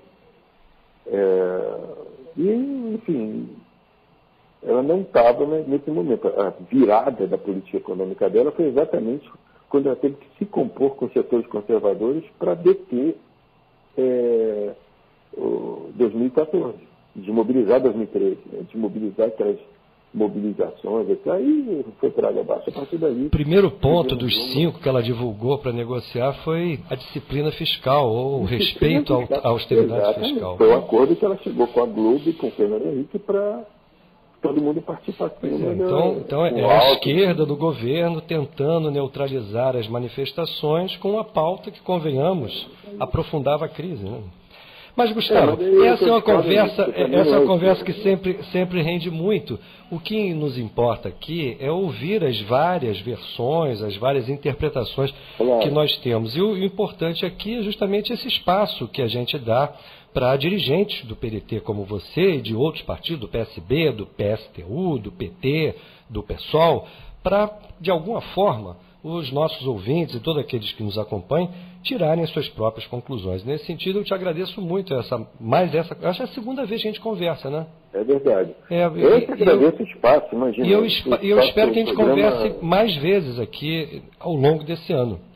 Tá legal? Eu estarei sempre disponível aqui. Se não tiver impossibilidade no dia, com certeza eu vou atender o chamado de vocês aí. Eu agradeço muito o espaço e o papo. E eu também. Um forte abraço para você, Gustavo. Grande abraço, Paulo. Conversamos aqui com Gustavo Castanhon, professor de Filosofia e Psicologia da Universidade Federal de Juiz de Fora e membro da direção nacional do PT. Agora vamos rapidamente a um breve intervalo, voltaremos em seguida. Cobertura, precisão, jornalismo com responsabilidade. Rede Bandeirantes de Rádio. Ponto da linha, nós temos agora a importante entrevista com Aloísio Firmiano da Silva Júnior, presidente do Sindicato Nacional dos Moedeiros. Vamos conversar sobre a situação da Casa da Moeda, que conforme nós demos inclusive aqui manchete, entram hoje no seu 5º dia de greve. Aloísio, bom dia. Bom dia, Paulo. Muito obrigado por você nos atender, e eu já vou logo parabenizando a toda a categoria dos moedeiros por essa luta em defesa da Casa da Moeda, né? Porque em última instância é isso. Eu queria que você, de viva voz, colocasse aqui para os nossos ouvintes as principais questões que têm preocupado vocês e especialmente a decisão, a importante decisão que levou vocês à greve para evitar a privatização da empresa. Em última instância é isso, né? Paulo, em primeiro lugar, eu queria, em nome dos trabalhadores da Casa da Moeda e também da nação brasileira, né, que a Casa da Moeda cuida da nossa soberania monetária nacional, agradecer aí essa oportunidade para a gente estar falando para o seu público, né, e poder esclarecer algumas coisas, né, porque a Casa da Moeda, o governo construiu uma narrativa depois de 2016 para cá. Então existe uma Casa da Moeda antes de 2017. A Casa da Moeda que investiu, a partir de um pedido do Banco Central em 2008, uma Casa da Moeda que investiu de 2009 a 2012 mais de R$1 bilhão para poder modernizar seu parque gráfico e fabril, para que a gente possa atender mais e melhor a sociedade brasileira e pudesse produzir um meio circulante, cédulas e moeda de qualidade, com segurança, conforme é previsto aí no mercado internacional das grandes potências, das grandes nações do mundo. E a Casa da Moeda fez esse investimento, porque até então a gente estava ainda com a primeira família do real, aquelas cédulas e moedas de 1994. Sim. Que ela foi feita, a gente trocou todo o nosso meio circulante, obviamente ela atendeu à necessidade daquele momento, mas ela ficou um tanto obsoleta em função da evolução após disso no mundo e do sistema de segurança. Porque ela não tinha todas as garantias para que impedisse ali algum tipo de falsificação. Então a Casa da Moeda faz esse investimento, faz mais 3 concursos públicos, contrata trabalhadores com maior exigência na sua qualificação para poder operar os equipamentos caríssimos que ela teve que comprar para a gente estar nessas condições. A Casa da Moeda teve que fazer um novo plano de cargo, carreira e salário, porque o turnover, a entrada e saída dos trabalhadores era grande, porque a faixa salarial dentre empresas estatais, no padrão da Casa da Moeda, nós tínhamos a tabela salarial mais baixa de todas, a Casa da Moeda teve que se readaptar a isso. Essa empresa teve a lucratividade entre 2010 e 2015 absurda, ao ponto de ter repassado entre 2010 e 2015, a título de dividendo para a União, mais de R$1 bilhão de seus lucros. Então a Casa da Moeda próspera, que deu todas as medalhas olímpicas, das Olimpíadas e Paralimpíadas, a Casa da Moeda doou. Ela tinha capacidade financeira e lucratividade para isso. A Casa da Moeda, atendendo o pedido do governo brasileiro, doou todo o meio circulante do Haiti, quando nós éramos responsáveis pela ação militar junto com a ONU no Haiti. Essa Casa da Moeda que muito próspera, que gerou lucros absurdos e que atendeu e atende muito bem a sociedade brasileira, ela foi trocada, essa história, por um déficit fabricado a partir de 2016, quando o governo, por iniciativa própria, descontinuou o serviço de controle de bebidas rastreáveis, que a gente chama de SICOB, é o selo que era instalado na linha de produção dos envasadores de bebida, que marcava cada latinha produzida de bebida fria e era tributado em tempo real todo aquilo que era produzido nos envasadores, ao ponto que o lucro, nesse caso o lucro, o acerto da receita, dos tributos que tinha que ser cobrado dos envasadores, seja a Ambev, Coca-Cola, a Itaipava, a Petrópolis, o lucro que a Casa da Moeda obteve prestando esse serviço foi grande, mas o ganho da sociedade, porque você conseguiu tributar o serviço ali que estava sendo feito naqueles produtos, foi enorme.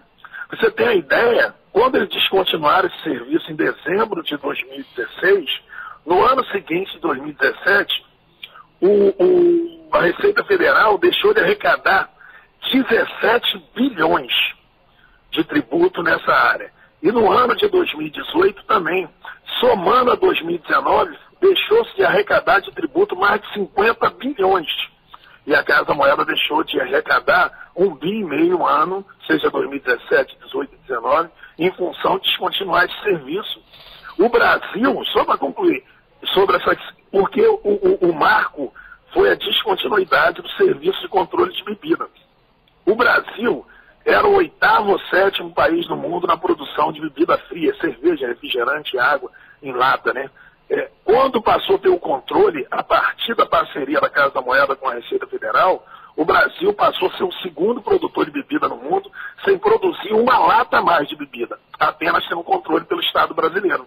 Então isso foi bom para a nação e muito bom para a Casa da Moeda, que se tornou, posterior à crise, que o Banco Central teve que reduzir sua previsão de pedido de produção de cédulas de moeda a partir de 2014, esse serviço de controle de bebida rastreável, esse contrato com a Receita Federal, que a Casa da Moeda tinha, virou o produto principal da nossa arrecadação. E o governo foi lá, na lógica de criar o desmonte da Casa da Moeda, descontinuou esse serviço, tirou esse 1,5 bi do faturamento da empresa e construiu uma narrativa que a empresa dava prejuízo, mas está voltando com a verdade, sem contar o que levou essa empresa a ficar nessa situação, que foi o próprio governo que é o dono, para poder justificar essa política de desmonte do Estado brasileiro e privatizar a Casa da Moeda e botar esse serviço valoroso na mão da iniciativa privada, em especial do mercado internacional. É isso que nós estamos vivendo, esse ataque ao Estado brasileiro. Qual a razão apresentada à época para se abolir esse serviço de controle de bebida? Olha, houve uma operação, uma denúncia, na época da discussão lá das denúncias aí em 2013, 14, 15, em relação às políticas do governo retrasado, né? Houve uma denúncia que, em relação a uma ação da Receita Federal, a um desses invasadores que deu origem à Operação Vícios, que é o Vícios 1, Vícios 2. E lá no meio desse processo aí, identificaram, segundo a época lá da pesquisa, que houve algum tipo de ação indevida envolvendo alguns valores. Mas não envolveu a Casa da Moeda, nenhum funcionário da Casa da Moeda, e, ao final disso, o governo penalizou o Estado em vez de punir os culpados, se é que tem culpado, né? Mas essa ação... Não, ele, na verdade, flexibilizou... invasores. Ele, frente ao problema, ele flexibilizou a fiscalização? Exatamente. Exatamente isso. Isso é a tal emenda pior que soneto, né? Além do que, acarretando uma perda de receita importante para a Casa da Moeda. A grande questão é a seguinte, Aloysio, como é que ficamos agora? Vocês já estão no 5º dia de greve.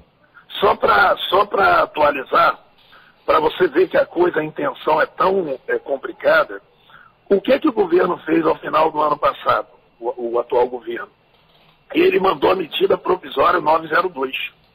Essa medida provisória, que a comissão foi instalada agora em novembro para dezembro, ela está sendo chamada como a MP da morte, porque ela quebra a exclusividade da Casa da Moeda no controle de bebidas, de cigarro e do passaporte. Então, o Estado nós estamos querendo colocar para a mão do ente privado, você quebra o monopólio, cria as condições lá do mercado privado entrar nesse negócio e poder o próprio mercado privado se autofiscalizar. Seria uma empresa privada fiscalizando a Souza Cruz, da indústria tabagista, seria uma empresa privada fiscalizando a Ambev, Coca-Cola, Itaipava ou a Petrópolis. É essa a solução que o governo encontrou, tirar o Estado do controle de sonegações do ente privado. Então, esse tipo de relação ela é muito complicada, né? A gente não entende por que o Estado quer perder o controle de tal coisa, que é bom para a sociedade como um todo, porque você tem o controle dos impostos, você tem ali imposto municipal, imposto estadual, imposto federal, que tudo isso o governo que reclama da crise perdeu em 3 anos 50 e poucos bi do mercado dos invasadores de bebidas. Entendeu? Então, e nós estamos tentando explicar isso para o cidadão, porque o governo está construindo uma narrativa que uma empresa tricentenária, como é a Casa da Moeda, que tem trabalhadores altamente qualificados, que essa empresa é mal gerida e seus trabalhadores têm condições acima das condições do trabalhador comum de uma empresa pública, o que não é verdade, nós temos condições iguais, em muitos casos até pior, e nós somos regidos pela CLT. Entendeu? Agora criaram uma narrativa para poder ganhar simpatia da sociedade, para poder desfazer esse patrimônio tão importante para a sociedade brasileira, que é a Casa da Moeda. Quanto às nossas ações no sentido dos trabalhadores, dentro da Casa da Moeda, nós estamos com um acordo coletivo de trabalho de 2019, em dissídio coletivo, para julgar, acreditamos em março, nossa data básica é 1º de janeiro, e o acordo coletivo de 2020 está em fase de negociação. O que a direção da Casa da Moeda fez? Ela descontinuou ou cancelou todas as cláusulas do acordo coletivo que estava vigente até que o acordo coletivo de 2020 fosse fechado. Até aí, os trabalhadores, por mais que sofressem impacto, está tudo bem, porque em algum momento vai resolver. Só que a Casa da Moeda, como todas as outras empresas públicas, seletista ou estatal, ela tem seu regulamento de pessoal, que foi construído a partir da CCE 09 de 1996, do Ministério do Planejamento, que diz, que regulamenta como deve ser o tratamento das empresas com seus funcionários a partir dos seus direitos sociais, seja os funcionários que dali para trás que teria direito adquirido, a condição que era, e dali para frente a partir dessa nova regulamentação.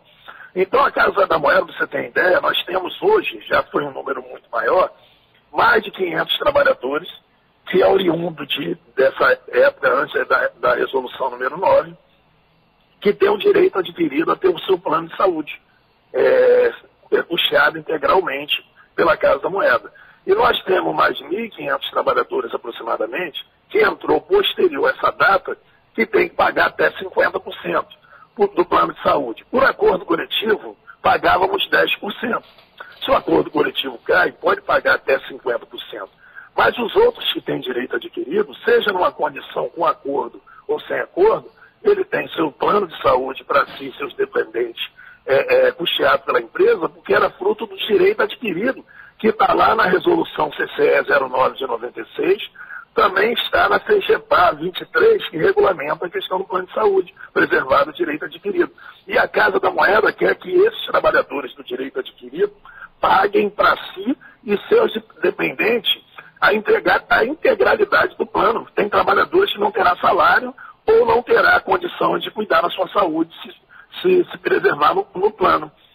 Mas isso a gente estava em fase de negociação, como outras cláusulas sociais que estão tentando cobrar transporte, que é gratuito. Gratuito não, os trabalhadores pagam 1% do seu salário para ter o transporte conforme é garantido pelo regulamento, pelos concursos. Eles querem transformar isso para 6%, como se fosse a regra do Vale Transporte. E nós estamos explicando, olha, o regulamento do pessoal garante o trabalhador essa condição. E o Vale Transporte é para transporte público. Onde a Casa da Moeda é instalada, não tem nem transporte público 24 horas. Então vocês não podem usar essa regra. Como o trabalhador perdeu o ônibus da Casa da Moeda, ele não pode pegar o outro ônibus que vem atrás, que não é um transporte regular, não é um transporte público. Então eles estão forçando o trabalhador a fazer coisa ou aceitar coisa que está fora do seu direito. Mas mesmo assim, essa manifestação ou essa negociação estava andando. Mas uma entrevista mal sucedida pelo diretor de gestão da Casa da Moeda, Fábio Rito Barbosa, que foi dentro da área de produção e fez uma matéria ao vivo para a Globo News, onde ele tratou ali, diante de vários trabalhadores ali no seu momento de produção, sobre demissão, sobre privatização, e voltou com a verdade em relação às condições da folha de pagamento dos trabalhadores da Casa da Moeda. Quando os trabalhadores viram aquela matéria, viu gravar, todo mundo teve interesse em ver pelo celular, viu que ele estava se utilizando ali daquele espaço, daquele ambiente, para depreciar aquele bem, a Casa da Moeda, e ainda depreciar a condição de trabalho dos trabalhadores e põe em risco os empregos. Na hora do almoço, os diretores, esse que deu a entrevista, o presidente mais outros 2 diretores, foram almoçar no restaurante onde almoça toda a categoria, que até isso daí é louvável, é seu ambiente comum, e os trabalhadores ali se manifestaram batendo palma, dizendo que, parabenizando eles, que eles estavam se utilizando da condição deles para poder depreciar aquele patrimônio e pôr em risco o emprego dos trabalhadores. E começaram a bater palma na hora do almoço. Um dos trabalhadores que se manifestou primeiro, depois desse horário do almoço, o diretor Fábio Rito Barbosa pediu que a segurança da Casa da Moeda adentrasse no local de trabalho desse trabalhador e levasse ele, o conduzisse de maneira coercitiva, mesmo sem violência, obviamente, até a sala dele que ele queria falar com esse trabalhador. Diante dessa informação, dessa forma arbitrária que o diretor pediu que fosse proceder essa ação, os trabalhadores foram parando e foram também para o prédio administrativo para dizer que aquilo não foi ação isolada daquele trabalhador. Foram de todos que ali estavam e de outros que não estavam, mas seguiu representado. Diante dessa situação, instaurou tudo aquilo que ocorreu na sexta-feira. Mas não foi uma declaração de greve, na verdade foi uma justa manifestação dos trabalhadores diante de um fato produzido pela falta de habilidade dos diretores ou dos diretores da Casa da Moeda do Brasil. E aí as coisas se acabou misturando tanto esse ato em defesa do patrimônio, contra a privatização da Casa da Moeda, como também a preservação dos direitos dos trabalhadores. Então nós não declaramos greve, os trabalhadores não estão em greve, os trabalhadores estão mobilizados desde então. Estão em todo um processo de negociação permanente com a direção da Casa da Moeda, esperando que eles tenham sensibilidade para que possa resolver essa questão minimamente dos direitos dos trabalhadores, quanto suas cláusulas sociais, para que a gente possa voltar para o ambiente de normalidade e para que eles parem de produzir falsas verdades contra essa empresa tricentenária que é a Casa da Moeda, que muito bem fez e faz para a nação brasileira. Então essa é a condição que a gente está, os trabalhadores estão mobilizados, nós temos uma assembleia na quinta-feira, que a gente vai estar deliberando sobre os próximos passos, mas não há uma greve efetiva, há um processo de mobilização de justa reivindicação dos trabalhadores pelo seu direito. Isso é importantíssimo, Luiz. Vocês, portanto, não paralisaram o trabalho a partir de sábado. Houve a assembleia, houve a reunião na sexta-feira e desde então existe um processo de mobilização. Exatamente, o processo de mobilização. E na próxima quinta haverá uma nova assembleia para justamente fazer o balanço das negociações decorrentes desse processo de mobilização. Será quinta-feira próxima, já está publicado o edital no jornal de hoje, grande circulação. A Assembleia será quinta-feira e será feita essa avaliação. Ontem nós saímos da Casa da Moeda de dentro, e tem um parênteses que é importante que a imprensa saiba e divulgue. Sim. Essa direção da Casa da Moeda, a partir do dia 1º de setembro, impediu o acesso do dirigente do sindicato à Casa da Moeda, considerando que os dirigentes do sindicato, eles também trabalham. Nem todos têm a função, no caso, como eu, como na condição de presidente, ou talvez vice-presidente, ou outros diretores, que tem a função mais direta do dia a dia, que vive mais o dia a dia do sindicato, nem todos os diretores têm essa função. Então, a grande maioria dos diretores trabalham na área de produção, na área administrativa, cumpre o seu papel laboral, e a Casa Moeda decidiu, a direção, a partir de 1º de setembro passado, que os diretores não poderiam ter acesso à dependência da empresa nem exercer suas atividades laborais, não respeitando que nós somos concursados. Mas como isso? Uma atitude o empregado, desde que seja diretor do sindicato, está impedido de trabalhar? Exatamente, essa atitude Mas isso é ilegal? Vocês já recorreram à justiça? Já recorremos à justiça, nós já tivemos a primeira audiência. A justiça pediu que fosse retomada as condições de acesso dos trabalhadores, conforme legislação trabalhista, CLT. Isso é uma loucura. Exatamente. E eles ainda continuam dificultando, não permitindo que tivesse esse acesso. Eles tiveram que convocar o sindicato às pressas na sexta-feira. E estão cortando o salário também?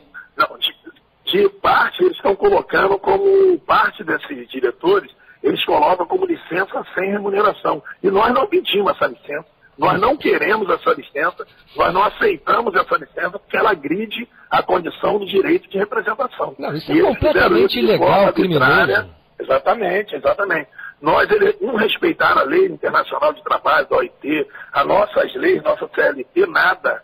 Agora, tem um dado que é extremamente importante para isso que a gente está vivendo, que aí já não é mais uma orientação de governo que quer privatizar, quer vender. Isso tem a ver com qualificação e competência. Nós tivemos, no ano passado, quando começou a ter a modificação da gestão da Casa da Moeda, e legitimamente que o governo que ganhou tem que botar gestores que têm alinhado com a sua política, independente de qualquer juízo de valor, a gente não está aqui para questionar isso. Só que, em 2016, foi criado a Lei 13.303, que, além de tantas outras coisas, essa lei prevê, regulamenta a forma que o cidadão poderá ter a qualificação, tudo aquilo que o cidadão precisa ter para poder gerir uma empresa pública. dentre tempo na área, experiência e qualificação. A lei está lá para ser cumprida e obrigou as empresas estatais a criar seus comitês de elegibilidade, que todo tempo que houvesse uma nomeação na área de gestão, ela pudesse ver se as documentações cobrando do Ministério do Planejamento, ou da Fazenda, ou da Casa Civil, que aquele indicado estava dentro dos parâmetros que pede a lei, né? 13.303. A lei é de quando? A lei é de 2016. Sim. O Fábio Rito Barbosa se enquadra nesses critérios? Ele foi dado como inelegível. Inelegível. O comitê, de forma unânime, colocando que ele não compunha as qualificações necessárias conforme a lei, para que pudesse, se eu não me engano, de experiência no serviço público ou similar. Ele foi dado como inelegível e não foi aceito a nomeação dele ao cargo. Tanto ele como o diretor Saldir Felisberti, também alegando que não tinha a mesma coisa. O presidente, não. O presidente dele foi reconhecido que a documentação e qualificação estava dentro, ele foi nomeado. O que o presidente fez? Imediatamente depois, destituiu o comitê de elegibilidade e construiu um outro comitê composto, que a gente acredita que é fora da legalidade, composto pelo chefe de gabinete dele na época, um assessor direto do presidente e uma superintendente da Casa da Moeda. E no mesmo dia que ele cria esse comitê, ele dá elegibilidade para o diretor Saldir e 2 dias depois dá elegibilidade para o diretor Fábio Rito. Nós e vários órgãos de imprensa tentou conseguir a documentação que eles apresentaram para provar, para poder ser nomeado. E a Casa da Moeda alegou que isso estava sob sigilo interno, que não ia dar essa informação. O advogado do sindicato pediu, pelo portal da transparência, acesso a esses documentos, e a gente quer saber se essa condição desses diretores é legal ou não diante da lei.